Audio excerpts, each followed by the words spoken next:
তোমরা কি সিমের বিচি দিয়ে গরুর মাংস রান্না খেয়েছ? আমাদের জনপ্রিয় রান্না হলো সিমের বিচি দিয়ে গরুর মাংস। তোমরা অবশ্যই এই রেসিপিটা রান্না করবে। প্রথমে আমি 4 টেবিল চামচ পেঁয়াজ কুচি ভেজে নেব। স্বাদ মতো লবণ দেব, পরিমাণ মতো আদা রসুন বাটা, হলুদের গুঁড়া, মরিচের গুঁড়া, জিরার গুঁড়া, ধনিয়ার গুঁড়া, গরম মশলা দিয়ে ভালোভাবে কষিয়ে নেব। মশলাটা ভালোভাবে কষানোর পর মাংস দিয়ে পরিমাণ মতো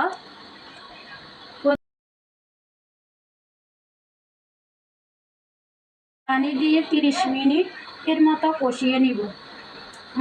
মাংস কষানোর পর কাঁচামরিচ, টমেটো কুচি দেওয়ার পর পরিষ্কার করা সিমের বিচি দিয়ে 10-15 মিনিট কষিয়ে নেব।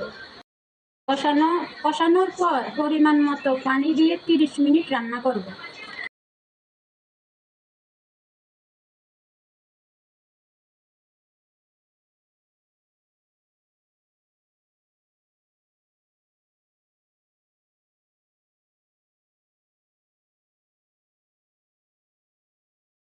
তার পাকে আমি এখানে পেঁয়াজ কুচি, রসুন কুচি, শুকনো মরিচ 5-10 মিনিট ভেজে নেব।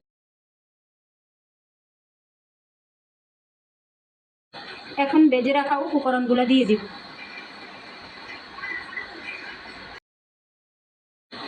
সাথে ধনিয়া পাতা দিয়ে তরকারিটা আরও 10 মিনিট রান্না করব। রান্নাটা দেখতে যেমন লোভনীয় হয়েছে, খেতে অনেক মজা হয়েছে।